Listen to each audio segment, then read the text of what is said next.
بسم اللہ الرحمن الرحیم۔ میں نے اور میری بہن سارا نے مل کر آج اپنے گھر کو اچھی طرح چمکا دیا تھا۔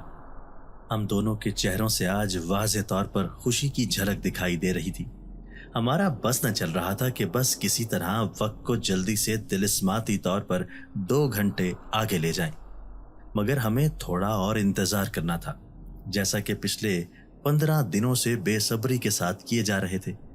میں نے جلدی سے باورچی خانے کا رخ کیا اور جلدی سے ہانڈی کا چمچ ہلایا اور پھر اس کو ہلکی آنچ پر دم کے لیے رکھ دیا، جبکہ میری چھوٹی بہن سارا تو پچھلے آدھے گھنٹے سے داخلی دروازہ کھول کر ادھر سے ادھر چکر کاٹ رہی تھی۔ اس کے بھی انگ انگ سے اضطراب کی جھلک دکھائی دے رہی تھی۔ میں اس کو جانے کتنی بار کہہ چکی تھی کہ بیٹھ جاؤ سارا، ایسے تمہارے ادھر سے ادھر چکر لگانے سے وہ ایک دم سے آ نہیں جائیں گے، مگر اس نے میری بات کو سن کر بھی انسنا کر دیا تھا۔ میں نے نفی میں سر ہلایا، گویا میری چھوٹی بہن کا کچھ نہ ہو سکتا تھا۔ آپی، اتنی دیر بھلا کون لگاتا ہے؟ اب تک تو ان کو آ جانا چاہیے تھا۔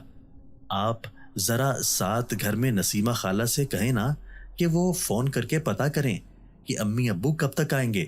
اب مزید مجھ سے صبر نہیں ہو رہا۔ سارا کی بات سن کر اب تو مجھے بھی لگا کہ واقعی وقت کافی ہو چکا ہے، اب تک آ جانا چاہیے تھا۔ جلدی سے کمرے سے لا کر چادر اوڑھی اور ساتھ اپنی پڑوسن نسیمہ خالہ کے گھر جانے ہی لگی تھی کہ ایک دم سے نسیمہ خالہ دوڑتی ہوئی ہمارے گھر میں داخل ہوئیں۔ ان کے چہرے کا رنگ زرد پڑ چکا تھا۔ ان کے چہرے کی ہوائیاں اڑتے دیکھ کر مجھے کچھ عجیب سا احساس ہوا۔ میں نہ سمجھی سے ان کو دیکھنے لگی کہ وہ کیوں اتنی پریشان دکھائی دے رہی تھی، اور ان کی آنکھوں میں نمی کی وجہ سے مجھے سمجھ نہ آئی، حالانکہ وہ بھی صبح سے ہی کافی خوش تھیں۔ ایک دم سے وہ اندر آتی میرے گلے لگ کر رونے لگی تھی۔ میں حیران ہو گئی تھی کہ آخر یہ کیا وجہ ہو سکتی تھی کہ وہ میرے گلے لگ کر رو رہی تھی۔ سارا نے آگے بڑھ کر ان کے کندھے پر ہاتھ رکھ کر کہا کہ خالہ، کیا ہوا ہے آپ کو؟ وہ بغیر کچھ کہے یہ کہنے لگی کہ صبر کرو میری بچیوں۔ میں ان کی بات کو ذرا نہ سمجھ سکی کہ وہ ہم دونوں کو صبر کرنے کی تلقین کیوں کر رہی تھی۔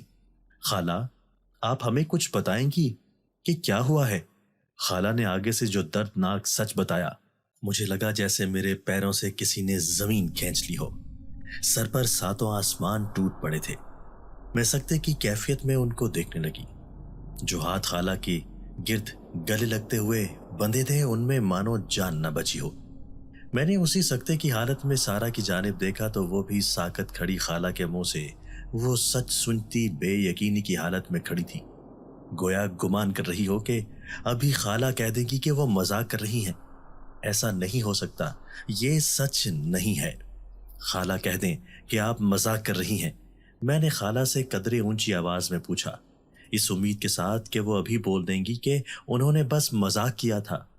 نہیں بچیوں، میرے بیٹے نے ایئرپورٹ والوں کو فون کیا تھا کہ اب تک جہاز کیوں لینڈ نہیں کیا، تو انہوں نے کہا کہ وہ جہاز واپسی کے سفر پر کسی تکنیکی خرابی کے باعث کریش ہو گیا تھا اور سب کے سب مسافر جل کر جاں بحق ہو گئے۔ میں ویران آنکھوں سے خالہ کے منہ سے وہی سب دوبارہ سن کر گھٹنوں کے بل زمین پر بیٹھی۔ میری چھوٹی بہن سارا روتی ہوئی میرے پاس آئی اور مجھ سے لپٹ کر سسکنے لگی تھی۔ آنسو میری آنکھوں سے بھی زاروں قطار بہنے لگے تھے۔ ہم دونوں اس دنیا میں تنہا ہو گئے تھے۔ اب ہر کوئی ہمیں اپنے والدین کی شہزادیاں نہیں بلکہ یتیم لڑکیاں کہہ کر پکارے گا۔ میرے روتے روتے ہچکی بند گئی تھی۔ میں روتے روتے ارد گرد پورے گھر میں نگاہ دوڑانے لگی، جس کو میں نے آج شیشے کی طرح چمکایا تھا، کیونکہ میرے والدین آج عمرے کی سعادت حاصل کر کے واپس آ رہے تھے، مگر واپسی پر ان کا جہاز کریش ہو گیا، جس کی وجہ سے وہ اسی وقت اس دنیا فانی سے کوچ کر گئے اور ہم دونوں بہنوں کو اس ظالم دنیا کے آسرے پر اکیلا چھوڑ دیا تھا۔ میرا نام عالیہ ہے اور میری عمر 20 سال ہے۔ میں اپنے والدین کی سب سے بڑی اولاد ہوں، جبکہ مجھ سے 8 سال چھوٹی میری ایک بہن سارا ہے، جس میں میری جان بستی ہے۔ وہ ہمارے گھر کی شوخ اور چنچل چڑیا ہے۔ میرے ابو گاؤں میں ہی کھیتوں میں کام کر کے اپنا گھر چلاتے تھے۔ میری امی ارد گرد علاقے کی عورتوں کے کپڑے سلائی کر کے کچھ نہ کچھ آمدن کماتی تھیں۔ ہم دونوں ہی اپنے والدین کی لاڈلی بیٹیاں تھیں۔ ہماری امی نے شروع سے ہی ہمیں گھر کے سارے کام کاج سکھانے شروع کر دیے تھے، تاکہ بوقت ضرورت ہمیں کسی قسم کا کوئی مسئلہ نہ ہو اور ہم کبھی کسی کام کے لیے کسی دوسرے کے محتاج نہ ہوں۔ ابو اور امی اپنی آمدن میں سے ہر ماہ کچھ نہ کچھ پیسے بچا کر رکھتے تھے، کیونکہ ان کو اللہ کے گھر عمرے کی سعادت حاصل کرنے کا بہت شوق تھا۔ گھر کے اخراجات کو بھی امی بہت دیکھ بھال کر چلاتی تھیں، مگر اس سب کے باوجود ہمیں انہوں نے کبھی کسی چیز کی کوئی کمی نہ ہونے دی تھی۔ گاؤں میں لڑکیوں کی تعلیم پر اتنا زور نہیں دیا جاتا تھا، لہٰذا امی نے ہمیں خود دینی تعلیم دلانے کا فیصلہ کیا تھا۔ وہ ہمیں قرآن پاک اور اس کے احکامات بتایا کرتی۔ ہم لوگ ایک خوشگوار زندگی گزار رہے تھے۔ امی اور ابو نے ہم دونوں بہنوں پر کبھی بھی کسی قسم کی بے جا پابندیاں عائد نہ کی تھیں۔ ان کو اپنی تربیت پر مکمل اعتماد اور بھروسہ تھا، جو کہ ہم نے کبھی نہ توڑا۔ ہمارے گاؤں کے قریب ہی ایک جنگل تھا جہاں پر مختلف اقسام کے پھل تھے۔ ہم دونوں اکثر اپنے ہاتھ میں ٹوکری لے کر اس جنگل کی جانب روانہ ہو جاتے تاکہ کچھ پھل توڑ کر لا سکیں۔ ہمیں اکثر نسیمہ خالہ جانے کیوں اس جنگل میں جانے سے منع کیا کرتی تھی کہ ایسے نوجوان لڑکیوں کو اتنے گھنے جنگلات میں اکیلے نہیں جانا چاہیے۔ ان ویران جنگلات میں اکثر کچھ پراسرار آہٹیں موجود ہوتی ہیں، جو اگر کبھی کسی لڑکی پر عاشق ہو جائیں تو پھر اپنا سایہ ہمیشہ اس پر رکھتی ہیں۔ اور ویسے بھی جنگلات میں ہر طرح کے جانور پائے جاتے ہیں، جن میں خونخوار جانور بھی شامل ہیں، لیکن میں اور میری بہن اکثر چھپ چھپ کر نکل جایا کرتے۔ اسی طرح وقت گزرتا گیا، اور وہ وقت بھی آ گیا جب اللہ کا بلاوا امی اور ابو کے لیے آیا۔ اللہ کے حکم سے ہی انہوں نے جو کچھ تھوڑے تھوڑے پیسے جمع کیے تھے وہ اب اتنے ہو گئے تھے کہ امی ابو عمرے کی سعادت حاصل کر سکتے تھے۔ ہم سبھی بہت خوش تھے، مگر گھر میں اکیلے رہ جانے پر تھوڑے سے خفا بھی تھے۔ مگر خالہ نسیمہ نے یہ یقین دہانی کروائی تھی کہ وہ ہماری خبر گیری کے لیے آ جایا کریں گی۔ پھر خوشی خوشی اور اداسی کی ملی جلی کیفیت کے ساتھ میں نے اور میری بہن سارہ نے اپنے والدین کو رخصت کیا، اس یقین کے ساتھ کہ ٹھیک 15 روز بعد اپنے والدین کے ساتھ اسی پیار اور محبت کے ساتھ رہیں گی۔ مگر ہماری بدقسمتی تھی جس سے ہم بے خبر تھے اور بے صبری سے یہ 15 دن گزرنے کا انتظار کر رہے تھے۔ اور جب یہ 15 دن گزرے تو اچانک سے ہی نسیمہ خالہ ہمارے گھر کی دہلیز پار کرتی ہمیں ایسی خبر سنانے آئی جس نے گویا ہمارے جسموں سے روح کھینچ لی تھی۔ میں یہ خبر سن کر بے تحاشا لڑکھڑائی جب ان کو کہتے سنا کہ میرے والدین عمرے سے واپسی پر جہاز کریش ہونے سے انتقال کر گئے تھے۔ پہلے تو مجھے یقین ہی نہ آیا کہ یہ خبر سچی تھی، مگر جب خالہ نسیمہ نے مجھے جھنجھوڑ کر ایک جھٹکے سے ہوش دلایا تو احساس ہوا کہ ہم یتیم ہو چکے ہیں۔ اب ہمیں شہزادی کہنے والے والدین اس دنیا سے ہمیشہ ہمیشہ کے لیے جا چکے تھے۔ میں بہت تڑپی، چلائی، مگر ہماری کسی التجا پر بھی انہوں نے اپنی آنکھیں نہ کھولیں، کیونکہ وہ تو ابدی دنیا جا چکے تھے اور وہاں جانے والا کبھی بھی لوٹ کر نہ آیا ہے اور نہ آ سکتا ہے۔ کچھ دیر بعد میرے والدین کی غائبانہ نماز جنازہ ادا کر دی گئی تھی، کیونکہ ان کا جستے خاکی فضا میں جہاز کریش ہونے سے بازیاب نہ ہو سکا تھا۔ ہم اپنے گھر کے صحن میں زمین پر بیٹھی ویران آنکھوں سے اس گھر کو دیکھے گئے جہاں ہر جانب ہمارے والدین کی خوبصورت یادیں تھی۔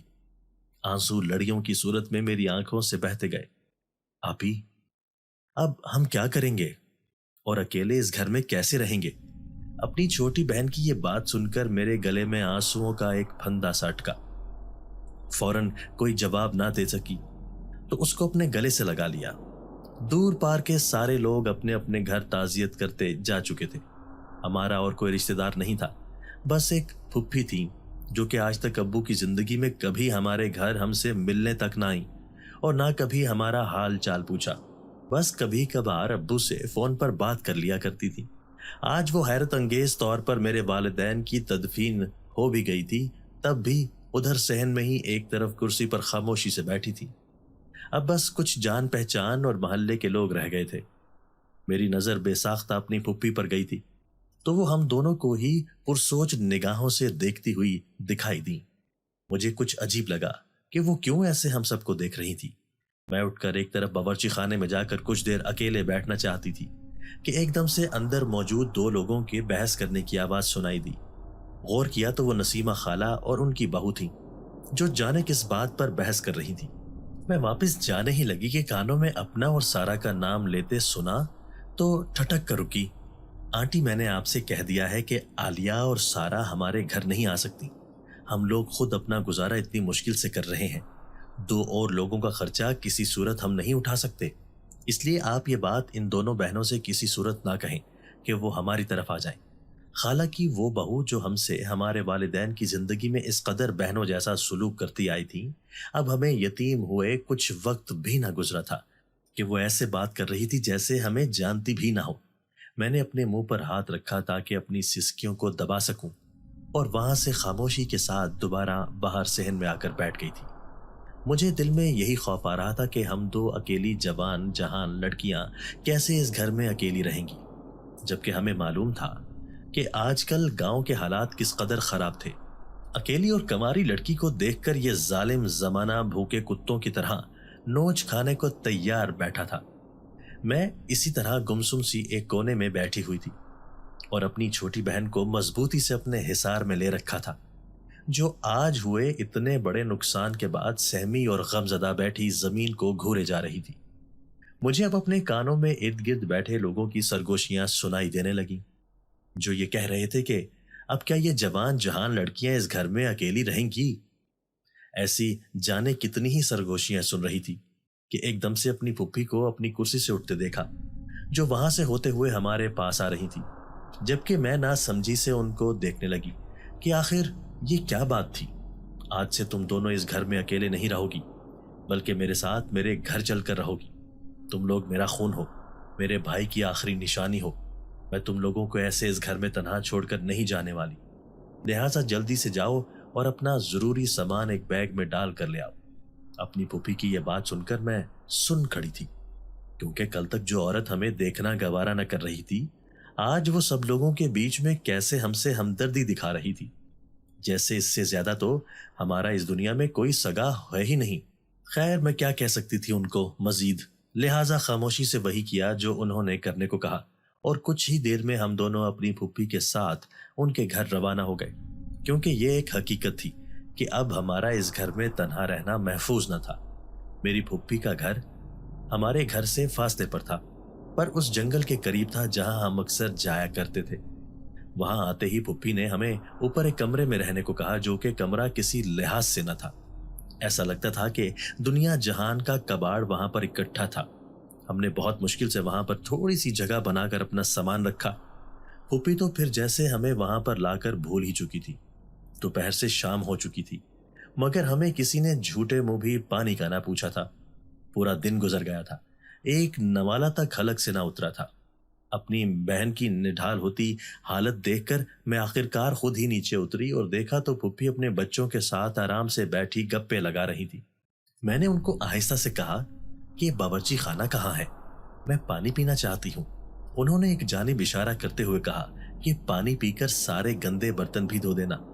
میں ساکت کھڑی ان کی بات سنتی گئی، جنہوں نے ایک مرتبہ بھی مجھ سے کھانے کے متعلق نہ پوچھا تھا، بلکہ الٹا گندے برتن دھونے کا کہا، جس کا مطلب تھا وہ سب کھانا کب کا کھا چکے تھے۔ میں نے ایک نگاہ ان سب کے ہنستے مسکراتے چہروں پر ڈالی اور اپنے آنسو صاف کرتی باورچی خانے میں آ گئی۔ پیاس سے گلا سوکھ رہا تھا، اس لیے جلدی سے پانی پی کر برتن دھوئے، جن کو دیکھ کر ایسا لگا کہ جیسے یہاں کسی دعوت کا اہتمام ہو۔ حالانکہ خالہ کے 2 بیٹے اور 2 بیٹیاں تھیں، جبکہ وہ خود بیوہ تھی۔